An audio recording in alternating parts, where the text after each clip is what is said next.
CSC मधून पीक विम्याचा online पद्धतीने फॉर्म कसा भरायचा या व्हिडिओमध्ये तुम्हाला A to Z माहिती सांगणार आहे. कागदपत्रे कोणकोणती लागतात, रेशो कसा कॅल्क्युलेट करायचा, सामायिक सहपत्र कधी अपलोड करायचं असतं, तसेच टेनंट सर्टिफिकेट काय असतं, सर्व माहिती तुम्हाला सांगणार आहे. आणि एक फॉर्म जो आहे तो तुम्हाला सीएससी मधून लाईव्ह भरून दाखवणार आहे. तर व्हिडिओ नक्की आपला शेवटपर्यंत पहा. चॅनलवरती पहिल्यांदा आला असा चॅनलला सबस्क्राईब करून ठेवा. अशाच महत्त्वपूर्ण व्हिडिओज तुम्हाला भेटत जातात. तर मित्रांनो, सीएससी मधून शेतकऱ्याचा फॉर्म भरण्यासाठी इथे PMFBYच्या वेबसाईट वरती यायचं आहे. इथे सीएससी ऑप्शन दिसेल, त्यावरती क्लिक करून सीएससी लॉग इन या बटनावरती क्लिक करायचं आहे. सीएससी लॉग इन मध्ये तुमचा जो काही सीएससी आयडी आहे, इथे पासवर्ड आहे विचारला जाईल, तो टाकायचा आहे. कॅप्चा विचारला आहे, तो टाकून इथे लॉग इन करून घ्यायचं आहे. सीएससी लॉग इन केल्यानंतर तुम्हाला इथे अशा पद्धतीने भरपूर स्कीमा दिसतील. या स्कीम मध्ये आपल्याला वरती अंदमान निकोबार जिथे दिसते तिथे आपल्याला महाराष्ट्र स्टेट जे आहे ते सिलेक्ट करायचं आहे. इथे स्टेट विचारला जाईल, तर आपण महाराष्ट्र स्टेट सिलेक्ट करून घेऊयात. त्यानंतर खाली तुम्हाला आता महाराष्ट्र स्टेटच्या जे काही 2 स्कीमा आहेत त्या दाखवल्या जातील. पहिली आहे 2024 खरीप प्रधानमंत्री फसल बीमा योजना, ज्यामध्ये भुईमुग असेल, भुईमुग आहे, बाजरी आहे, ते याच्यामध्ये असतं. आणि दुसरी स्कीम आहे खरीप 2024 ची weather based crop insurance scheme, म्हणजे फळपीक विमा. फळपीक म्हणजे द्राक्षे, पेरू ते असतात. तर ज्या ठिकाणी शेतकऱ्याचा कोणत्या स्कीम मध्ये विमा उतरायचा त्यानुसार हे स्कीम सिलेक्ट करायची आहे. तर मी प्रधानमंत्री फसल बीमा योजना जे आहे ते सिलेक्ट करतो आणि त्यानंतर खाली सबमिट ऑप्शनवरती क्लिक करतो. सबमिट बटनावरती क्लिक केल्यानंतर आता वरती तुम्हाला ऍप्लिकेशन हा ऑप्शन 2 नंबरला दिसेल, त्या ऍप्लिकेशन वरती क्लिक करायचं आहे. आपल्याला इथे भरपूर असे ऑप्शन दिसतील. पहिलं ऑप्शन आहे ऍप्लिकेशन फॉर्म, दुसरा आहे paid application, unpaid application, revert application, approved application, reject application. आता आपल्याला फॉर्म भरायचा आहे, तर ऍप्लिकेशन फॉर्म हा पहिला ऑप्शन वरती क्लिक करायचा आहे. क्लिक केल्यानंतर हा फॉर्म ओपन होईल. आता शेतकऱ्याची माहिती एकदम व्यवस्थित टाकायची आहे. काही जर माहिती चुकली तर फॉर्म रिजेक्ट होईल. पहिली आहे बँकेची माहिती, सर्च बाय IFC, तर इथे येस करायचं आहे. शेतकऱ्याचा जो काही IFC कोड आहे तो इथे टाकायचा आहे. बँकेचा व्हेरीफाय करायचं आहे. ऑटोमॅटिकली कोणती बँक आहे, कुठल्या जिल्ह्याची, कोणती ब्रँच आहे ते दाखवलं जाईल. त्यानंतर अकाउंट टाईप विचारला जाईल.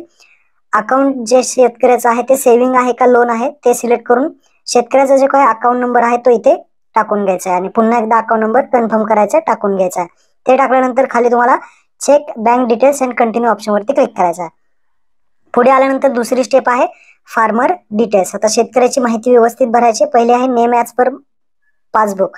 पासबुक वरती जसं नाव आहे स्पेलिंग सहित पूर्ण तसं टाका.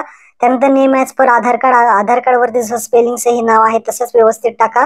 थोडं जरी काही चुकलं असेल तर तुमचा फॉर्म रिजेक्ट होऊ शकतो. आता नवीन जे नियम लागू झाले त्यामध्ये सुद्धा प्रॉब्लेम होऊ शकतो. त्यानंतर आधार नंबर विचारलाय, आधार नंबर इथे टाकून घ्यायचा आहे आणि व्हेरीफाय बटन दिसेल त्या व्हेरीफाय बटनावरती क्लिक करायचं आहे. बरोबर असेल तर इथे व्हेरीफाय होऊन जाईल. खाली तुम्हाला इथे रिलेशन टाईप विचारलंय, सन ऑफ, डॉटर ऑफ, ते इथे तुम्हाला सिलेक्ट करायचंय. आधार कार्डच्या पाठीमागं तुम्हाला हे पाहायला मिळेल. त्यानंतर रिलेटिव्ह नेम टाकायचंय. वरती जे शेतकऱ्याचं नाव आहे त्याच्या इथे वडिलांचं नाव येणार आहे. रिलेटिव्ह नेम टाकल्यानंतर मोबाईल नंबर विचारला जाईल, शेतकऱ्याचा मोबाईल नंबर टाका. त्यानंतर एज विचारला जाईल, वय शेतकऱ्याचं किती आहे ते टाकायचं आहे. त्यानंतर जेंडर, मेल फिमेल जे काही असेल ते इथे टाकून घ्यायचं आहे. कास्ट कॅटेगरी, कोणत्या कॅटेगरी मधून येतं तुम्ही, जनरल असेल, OBC असेल, ST असेल, SC असेल, तर ह्या कॅटेगरी आहेत यापैकी सिलेक्ट करा, नंतर जनरल मध्ये टाकून द्या. त्यानंतर फार्मर कॅटेगरी विचारली जाईल. फार्मर कॅटेगरी आहे ओनर. पहिला ऑप्शन आहे ओनर. आता ओनर म्हणजे तुमची स्वतःची शेती आहे तर तुम्ही ओनर, तुम्ही स्वतः मालक आहात तर ओनर मध्ये येणार आहात. जर तुम्ही भाडे तत्वावरती घेतली असेल, भाडे करार करून घेतली असेल तर तुम्ही टेनंट हा दुसरा ऑप्शन आहे.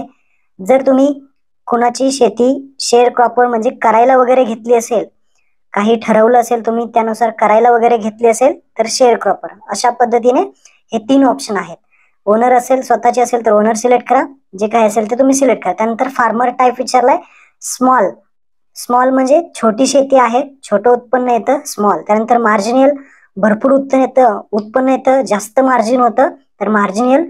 आणि अदर जर असेल तर अदर यापेक्षा काही असेल तर मी इथे स्मॉल टाकतोय. तुमचं जे असेल तुम्ही इथे टाकून घ्या. त्यानंतर रेसिडेन्शियल ऍड्रेस, जो शेतकरी आहे, ज्या व्यक्तीचा फॉर्म भरताय तो शेतकरी कोणत्या गावामध्ये राहतो, कोणता जिल्हा आहे, कोणता पिनकोड आहे, ज्या ठिकाणी राहतोय आता शेतकरी त्याची सगळी माहिती आणि ऍड्रेस तुम्हाला इथे टाकायचा आहे. सगळी माहिती टाकल्यानंतर खाली नॉमिनी डिटेल्स, जर नॉमिनी लावायचं असेल तर नॉमिनीची माहिती द्यायची आहे. नॉमिनीचं नाव, वारसदाराचं जे काही, त्यानंतर नॉमिनीचं वय, त्यानंतर सन ऑफ, डॉटर ऑफ आणि ऍड्रेस. अशा पद्धतीने टाकायचा आहे. नॉमिनी नसेल लावायचं तर डिक्लेअर नॉमिनी लेटर हा ऑप्शन तुम्ही सिलेक्ट करू शकता. त्यानंतर खाली सेव्ह अँड कंटिन्यू ऑप्शनवरती क्लिक करायचं. जसं तुम्ही सेव्ह अँड कंटिन्यू ऑप्शनवरती क्लिक कराल तर स्टेप 3 येते. तिसरं ऑप्शन आहे ज्यामध्ये क्रॉप डिटेल्स, म्हणजे आता सातबाऱ्यावरची माहिती, जी काही शेती आहे, आपली जमीन आहे, ती सगळी माहिती इथे द्यायची आहे. पहिला आहे जिल्हा. आता ज्या ठिकाणी तुमची जमीन आहे, ज्या ठिकाणी तुम्ही शेती करताय, ज्या ठिकाणचा सातबारा आहे, तर तोच जिल्हा इथे सिलेक्ट करायचा आहे, तोच तालुका सिलेक्ट करायचा आहे, तेच रेव्हेन्यू सर्कल म्हणजेच महसूल मंडळ विचारला जाईल, तोच महसूल मंडळ सिलेक्ट करायचा आहे. ग्रामपंचायत विचारली जाईल, म्हणजेच सातबारा जो आहे त्या सातबाऱ्यावरती जी काही ग्रामपंचायत आहे, जी काही गाव आहे, तोच सातबाऱ्यावरचीच माहिती तुम्हाला इथे टाकायची आहे. तर ही तुम्ही व्यवस्थित ग्रामपंचायत गावाचं नाव व्यवस्थित सिलेक्ट करून घ्या. ग्रामपंचायत आणि गावाचं नाव सिलेक्ट केल्यानंतर खाली तुम्हाला मिक्स क्रॉपिंगचा ऑप्शन आहे. जर तुम्ही मिश्र पीक घेतलं असेल, समजा बाजरी लावलेली आहे रानामध्ये आणि त्या बाजरीच्या खालीच तुम्ही भुईमूग लावलाय, त्याला आपण मिश्र शेती म्हणतो, मिश्र पीक म्हणतो. तर मिक्स क्रॉपिंग केलं असेल तर त्या बॉक्सवरती क्लिक करा आणि मिश्र कसं केलेलं आहे, बाजरी सोबत तुम्ही भुईमूग लावलाय, तर अशा पद्धतीने तुम्ही पिकं निवडायची आहेत. ते 2 असू शकतात, 3 असू शकतात, 4 असू शकतात. जे काही मिक्स क्रॉपिंग केली असेल ते सिलेक्ट करा. सोईंग डेट म्हणजे पेरणीची तारीख विचारली जाईल. ती पेरणी कधी केलेली आहे तुम्ही तारीख टाका. त्यानंतर डिफाईन रेशो टाकायचा आहे. आता मी समजा 2 इथं निवडलेला आहे, एक बाजरी आणि एक भुईमूग. आता याचा डिफाईन रेशो मला काढायचा आहे. मिक्स क्रॉपिंग करतोय ना, त्यामुळे आपल्याला डिफाईन रेशो काढण्यासाठी एक एक्सेल फाईल मी तुम्हाला देतो. एक्सेल कॅल्क्युलेटर सुद्धा आहे, याला आपण कॅल्क्युलेटर सुद्धा म्हणूयात. तर हे अशा पद्धतीने तुम्हाला ओपन होईल. एक्सेल फाईल ओपन करा. ओपन केल्यानंतर वरती विमा भरायची पूर्ण जमीन हेक्टरमध्ये टाका. म्हणजे आपण ज्याचा विमा भरणार आहे ती पूर्ण जमीन इथे येणार आहे. माझी आहे 0.70, तर मी 0.70 आर इथे टाकलेला आहे. तुमची जी काही असेल जमीन पूर्ण विमा भरायची ती टाका. त्यानंतर पहिलं पीक किती आहे तुमचं, म्हणजे 0.70 आर मध्ये तुम्ही भुईमूग, आता मी पहिलं पीक भुईमूग घेतलंय किंवा बाजरी घेतली आहे, तर ते भुईमूग आणि बाजरी किती आर मध्ये करणार आहात ते इथे टाकायचं आहे. तर पहिलं पीक टाकलं मी 0.35, दुसरं 0.35, तर म्हणजे 0.70 इथे कॅल्क्युलेशन कम्प्लीट झालं आपलं.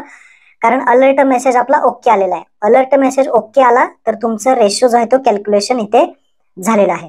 तर मी 2 पिके घेतलेली आहेत, तुम्ही 3 असतील, 4 असेल, तुमचे जे काही मिक्स क्रॉपिंग मध्ये येत असेल तर ते तुम्ही इथे रेशो जो आहे तो अशा पद्धतीने तुम्ही कॅल्क्युलेट करू शकता. 35 0.70 झालेला आहे. अशा पद्धतीने हा रेशो काढायचा आहे ज्यांनी मिक्स क्रॉपिंग जे आहे ते केलेलं आहे, मिश्र पीक घेतलेलं आहे. आणि तो डिफाईन रेशो अशा पद्धतीने तुम्हाला 3 डिजिट मध्ये टाकायचा आहे. मिक्स क्रॉपिंग तुम्हाला समजलं. मिक्स क्रॉपिंग जर ज्यांनी केलंय त्यांनी हे अशा पद्धतीने टाकून घ्यायचं आहे. आणि खाली सर्वे नंबर म्हणजेच खाते नंबर असेल तो टाकून तुम्ही व्हेरीफाय करून घ्यायचा आहे. आता मी मिक्स क्रॉपिंग केलेलं नाही त्यामुळे मी हा ऑप्शन काढून टाकतो. आता मी एक जो पीक आहे ते माझं जे काही रान आहे त्या रानामध्ये मी अर्ध्या रानामध्ये भुईमूग केलाय, अर्ध्या रानामध्ये बाजरी केले. मग तशा पद्धतीने मी टाकतो. आता पहिलं मिक्स क्रॉपिंग केलं नाही तर मी आता पीक निवडलं बाजरी. बाजरी निवडल्यानंतर सोईंग डेट म्हणजेच पेरणी कधी केलेली आहे बाजरीची ते मी इथे टाकले. तुमचं जे पीक असेल ते इथे टाकून घ्या. पेरणी सिलेक्ट करा. हे ओनर आहे, टेनंट आहे का शेअर क्रॉपर आहे हे मी तुम्हाला अगोदर सांगितलं काय आहे. तर मी इथं ओनर आहे स्वतः, तर मी इथे ओनर सिलेक्ट करतोय. भाड्याने घेतलं असेल तर तुम्ही टेनंट सिलेक्ट करा. करायला घेतलं असेल तर शेअर क्रॉपर, का मिक्स असेल तर मिक्स, जे असेल ते. त्यानंतर आता सर्वे नंबर विचारला जाईल. आता सर्वे नंबर काय असतो, सर्वे नंबर त्याला आपण गट नंबर म्हणतो, त्याला मराठीमध्ये भूमापक क्रमांक म्हणतो. तर सर्वे नंबर तुमच्या सातबाऱ्यावरती असतो. सातबाऱ्यावरती हा भूमापक क्रमांक जो आहे त्यालाच आपण सर्वे नंबर म्हणतो. तर हा जो नंबर आहे तो तुम्हाला इथे टाकायचा आहे. त्या अगोदर डिजिटल सातबारा आणि 8 उतारा डाउनलोड करून घ्या. आता खाते नंबर कुठे असतो तर 8 आपण डिजिटल डाउनलोड केलाय. 8 जो खाते नंबर आहे 8 वरती असतो तो खाते नंबर टाकायचा आहे. व्हेरीफाय बटनावरती क्लिक करायचा आहे. व्हेरीफाय झाल्यानंतर नाव चेक करा, नाव तुमचंच आहे का, म्हणजे शेतकऱ्याचं आहे का. शेतकऱ्याचं नाव बरोबर असेल तर ते सिलेक्ट करा आणि सबमिट ऑप्शनवरती क्लिक करा. सिलेक्ट करून सबमिट केल्यानंतर इथे ऍड होणार आहे. इथे इन्शुर टोटल जो एरिया आहे तो इथे दाखवला आहे. अशा पद्धतीने तुम्हाला ऍड करायचं आहे नाव. जर याच्यामध्ये जर काही नाव येत नसेल तर इकडे खाते नंबर आणि सर्वे नंबर असं उलटा पालट करून पहा, व्हेरीफाय करून बघा, नाव येईल. तर अशा पद्धतीने तुम्ही नाव ऍड करायचे. आता मी बाजरी आहे, बाजरी किती एरियामध्ये किती हेक्टरमध्ये करणार आहे. आता माझं जास्त आहे, तर मी 0.35 मध्येच 35R मध्येच बाजरी करणार आहे. त्यामुळे मी इथे चेंज केलं 0.35 आणि त्यानंतर ऍड क्रॉप सर्वे वरती क्लिक करायचं आहे. ऍड क्रॉपवर सर्वे ऍड केल्यानंतर खाली पाहू शकता बाजरी माझी जी आहे ते ऍड झालेली आहे 0.35R मध्ये. त्यानंतर आता मी काय करणार आहे, दुसरं पीक ऍड करणार आहे, ते म्हणजे भुईमुग. अर्ध्या रानामध्ये मी भुईमुग केला, अर्ध्या रानामध्ये मी बाजरी केल्या. तर इथं सोईंग डेट सिलेक्ट करा, ओनर असेल काय असेल ते सिलेक्ट करा, सर्वे नंबर टाका, खाता नंबर टाका, व्हेरीफाय करून घ्या, नाव येईल, नाव सिलेक्ट करा, सबमिट करा.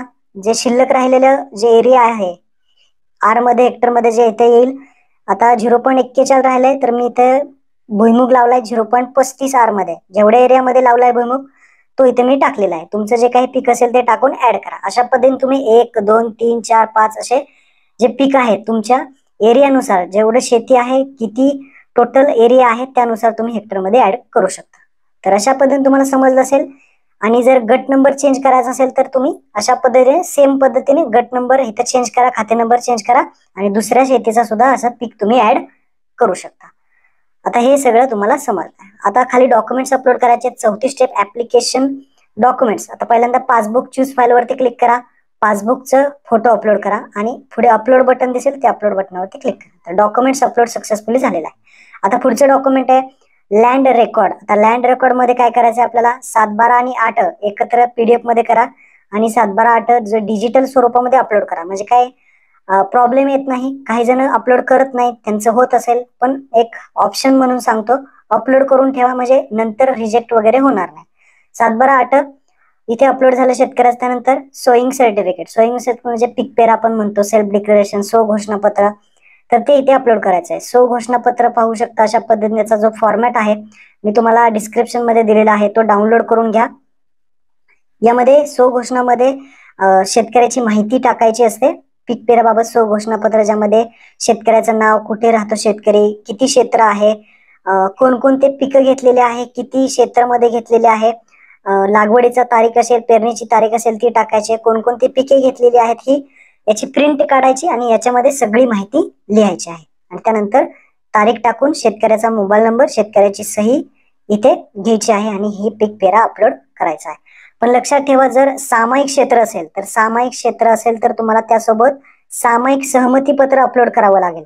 सामायिक क्षेत्र ज्याचं आहे म्हणजे खातेदार जास्त आहेत, एका सातबाऱ्यामध्ये खातेदार जास्त आहेत, तर इथे अशा पद्धतीने सामायिक मध्ये तुम्हाला हे सामायिक सहपत्र त्यांच्या सगळ्यांच्या सह्या, जे खातेदार आहेत त्या सर्वांच्या सह्या घ्यायच्या आहेत. ही माहिती टाकून हे सामायिक सहपत्र पीक पेरा सोबत अपलोड करायचं आहे, जर सामायिक क्षेत्र असेल तर. ही गोष्ट एक लक्षात ठेवायची आहे. तर अशा पद्धतीने दोन्ही जे काही नमुने आहेत पीडीएफ स्वरूपामध्ये, फोटो स्वरूपामध्ये दिलेले आहेत ते अपलोड करा. चूज फाईल वरती क्लिक करा. मी इथे पीक पेरा अपलोड ऑप्शन वरती क्लिक करून अपलोड केलाय. डॉक्युमेंट सक्सेसफुली अपलोड झालेलं आहे. त्यानंतर टेनंट सर्टिफिकेट आहे. टेनंट सर्टिफिकेट म्हणजे जर कुणी भाडे तत्वावरती, भाडे करारावरती जमीन केली असेल तर हा जो नमुना आहे बंधनपत्राचा, तर हे स्टॅम्प पेपर वरती जे आहे ते तुम्हाला घ्यायचं आहे शेतकऱ्याचं. जर शेतकऱ्याने जमीन जे काही भाडे तत्वावरती घेतली असेल, भाडे करार केला असेल तर ह्याचा सुद्धा नमुना तुम्हाला खाली डिस्क्रिप्शन मध्ये दिला आहे. तर इथे मी भाडे तत्वावर घेतली नाही त्यामुळे मी हा सोडून देते ऑप्शन. आणि त्यानंतर खाली प्रिव्ह्यू बटन दिसेल, त्या प्रिव्ह्यू बटनावरती क्लिक करायचं आहे. डॉक्युमेंट व्यवस्थित अपलोड करून प्रिव्ह्यू केलेला आहे.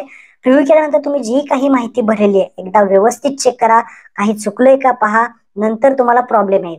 स्पेलिंग वगैरे चुका आहेत का चेक करा आणि त्यानंतर सगळी माहिती बरोबर असेल तर सबमिट ऑप्शनवरती क्लिक करा. जसं तुम्ही सबमिट कराल तर शेतकऱ्याला एक मेसेज जाईल आणि हा पॉलिसी आयडी सुद्धा जाईल. तर हा पॉलिसी आयडी व्यवस्थित ठेवायचा आहे आपल्याला. शेतकऱ्यांना सांगा, सूचना द्या शेतकऱ्यांना, त्यांना प्रिंट काढून द्या. आता मेक पेमेंटचा ऑप्शन दिसेल तर मेक पेमेंट वरती क्लिक करा. जे काही सीएससी मधून पेमेंट, पासवर्ड विचारला जाईल, वॉलेटचा पिन विचारला जाईल. आता 2 पीक ऍड केल्यामुळे मला ₹2 पेमेंटचे आहे ते इथे ऑप्शन आलेला आहे. तुम्ही 1 पीक ऍड केलं तर ₹1, 2 पीक ऍड केले तर ₹2, 3 पीक ऍड केले ₹3, अशा पद्धतीने हा विमा पे करायचा आहे. तर वॉलेट मधून पे ऑप्शन वरती क्लिक करतो. पेमेंट इथे पाहू शकता सक्सेसफुली झालेला आहे आणि इथे प्रिंट काढायला ऑप्शन आलेला आहे. तर इथे पॉलिसी नंबर टाकून प्रिंट ऑप्शन वरती क्लिक करायचं आहे. तर आपली प्रिंट जी आहे ते इथे निघणार आहे. अशा पद्धतीने ही प्रिंट आपल्या शेतकऱ्यांना द्यायची आहे आणि याच्यावरच्या जे काही सूचना आहेत त्यांना वाचून दाखवायच्या आहेत. आणि नुकसान झाल्यानंतर क्लेम करायला विसरायचं नाही. शेतकऱ्यांना सांगायचं आहे, क्लेम करायचं आहे, त्यानंतरच पीक विम्याचे पैसे मिळतात. नुकसान झालं तर क्लेम करा. तर ही प्रिंट शेतकऱ्यांना द्या. याच्या सूचना वाचून सांगा. पीक पाहणी करायला सांगा. लवकरात लवकर पीक पाहणी करून घ्या. 1 महिना आहे आपल्याकडे. 1 महिन्याच्या आतमध्ये पीक पाहणी सुद्धा करून घ्यायला सांगा. नुकसान झाल्यानंतर क्लेम करायला सुद्धा सांगा. अशा पद्धतीने हे फॉर्म भरायचा आहे. आता ऍप्लिकेशन मध्ये तुम्ही पाहू शकता पेड केलेले ऍप्लिकेशन किती आहेत, पेड झालेले नाही अनपेड मध्ये किती गेलेले आहेत. प्रिंट काढायची असेल तर पेड मध्ये जाऊन त्याची प्रिंट सुद्धा काढू शकता. अनपेड मध्ये किती गेलेले आहेत, फक्त फॉर्म भरलेले आहेत. रिव्हर्टेड, जर फॉर्म कुठला रिजेक्ट झाला तर इथे येऊन पडतात या रिव्हर्टेड मध्ये. रिजेक्ट झाला तर काही करेक्शन करायचं असेल तर रिव्हर्ट मध्ये येतं. अप्रूव्ह झाल्यानंतर अप्रूव्ह मध्ये जाईल आणि रिजेक्ट काही चुकलं असेल तर रिजेक्ट मध्ये जाईल. अशा पद्धतीने फॉर्म भरायचा होता. हे ऑप्शन समजले मित्रांना हा व्हिडिओ नक्की शेअर करा. धन्यवाद. जय हिंद, जय महाराष्ट्र.